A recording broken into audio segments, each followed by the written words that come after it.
ভক্তির উৎপত্তি কিরূপে হয়? ভক্তি উৎপত্তি কিরূপে হয়? গর্ভস্থিত আত্মার কথা দূরে থাকুক, অতি শৈশব অবস্থাতেও ভক্তির উৎপত্তি হয় না। খুব সুন্দর একটি কথা বলছে, সেটা কি?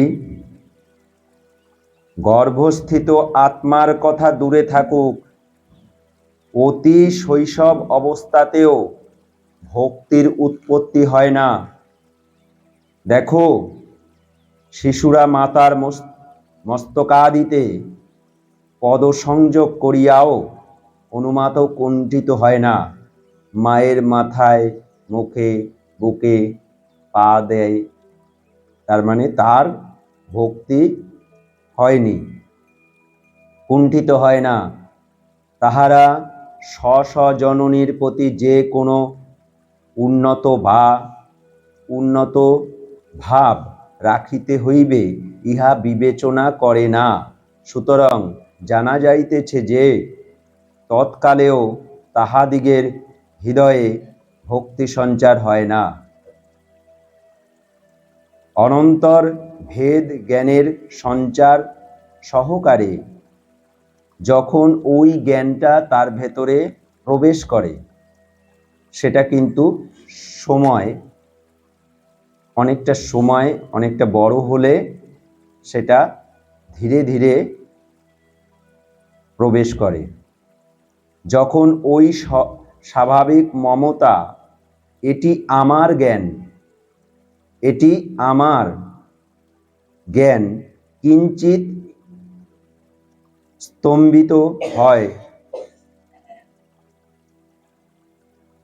তখন মনে কৃতজ্ঞতা, মানে এটা ভেতরে একটা খটকা জাগে, ভেতরে একটা ভাব তৈরি হয়, ভেতরে গিয়ে বসে বিষয়টা যে ইনি আমার, কিঞ্চিত স্তম্ভিত হয়। তখন মানে সেখানে গিয়ে ধাক্কাটা লাগে যখন, যে ইনি আমার, তখন মনে কৃতজ্ঞতা, উপচিকিৎসা প্রভৃতির উদয় হইতে থাকে। এবং যখন জননীর প্রতি তুমি আমার, ওই শিশু যখন একটু বড় হয় তখন ওই মাকে বলে তুমি আমার বলিয়া যে স্বাভাবিক মমতা ছিল, তাহা আমি তোমার হইতে উৎপন্ন, এই জ্ঞান যতক্ষণ না হচ্ছে, আমি তোমা হতে উৎপন্ন এই জ্ঞান যতক্ষণ না হচ্ছে, ততক্ষণ ভক্তির কণা প্রবেশ করে না। উৎপন্ন ও তুমি আমার গর্ভধারিণী বলিয়া কিঞ্চিত অন্যবিধ ভাব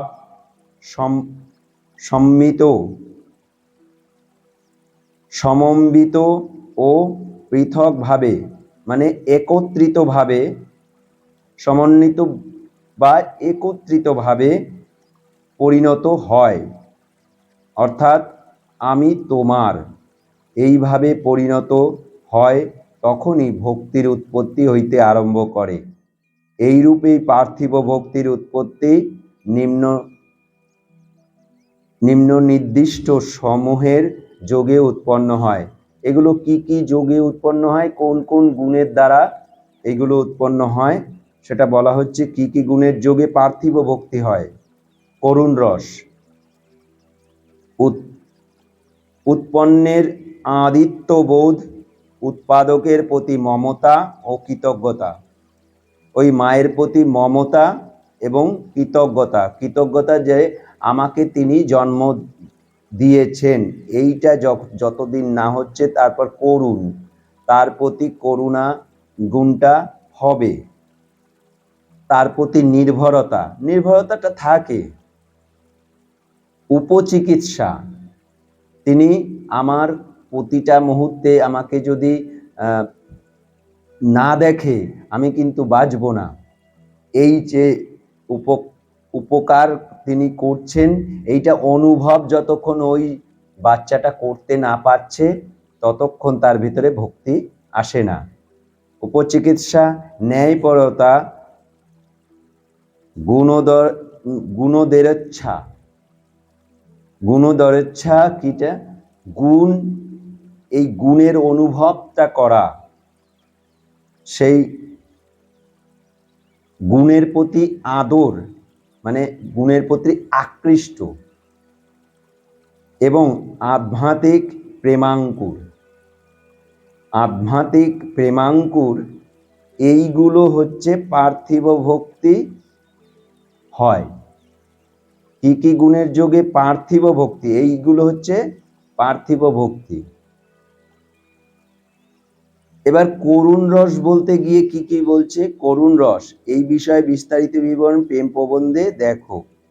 তা প্রেম প্রবন্ধে করুণ রস নিয়ে লেখা আছে। তারপর বলছে মমতা এবং কৃতজ্ঞতা। মমতার বিষয়ে প্রেম প্রবন্ধে দেখো, প্রেমের বিষয়ে যে মমতা ইহাও তাহাই কেবল পার্থিব পক্ষে বিভিন্ন। যে কৃতজ্ঞতার কথা বলা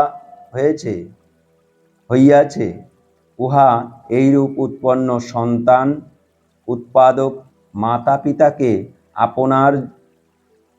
আপনার আদি বোধ করিয়া তাহাদিগের প্রতি যে কৃতজ্ঞতা প্রদর্শন করে, এই যে কৃতজ্ঞতা বোধ, আমি তার থেকে উৎপন্ন হয়েছি, তিনি আমাকে জন্ম দিয়েছেন, এইটা যতক্ষণ হচ্ছে তার প্রতি কৃতজ্ঞতা বোধ তখন জাগে।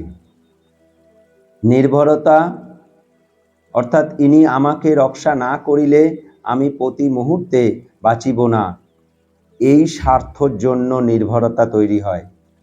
উপচিকিৎসা উপকার করিবার ইচ্ছা। এই উপচিকিৎসা কৃতজ্ঞতা সহকারে চালিত হইলেই উপকারী বা উপকার না করিয়া কেহ থাকিতে পারে না। ন্যায়পরতা সতত ন্যায় পথে ভ্রমণ, মানে সত্যকে অবলম্বন করে চলা, সেটা হচ্ছে ন্যায়পরতা। সতত ন্যায় পথে ভ্রমণ করাকে ন্যায়পরতা কহে। যে ন্যায়পরতা সরল গুণ ইহা তাহা নহে, এ বিষয়ে বিবরণ গ্রন্থান্তরে প্রকাশিত হইবে।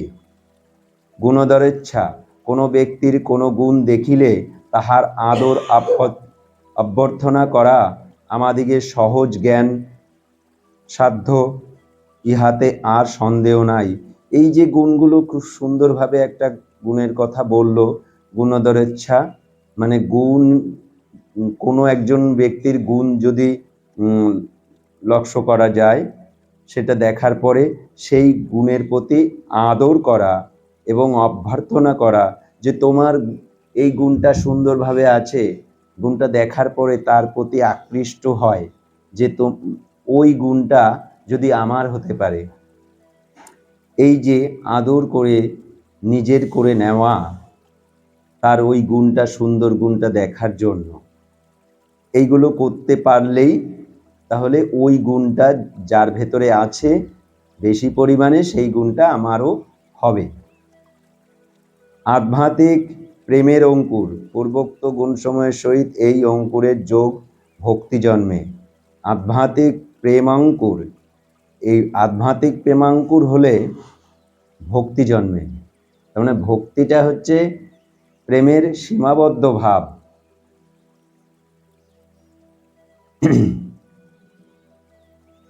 এই বলে এই বিষয়টা শেষ করলাম।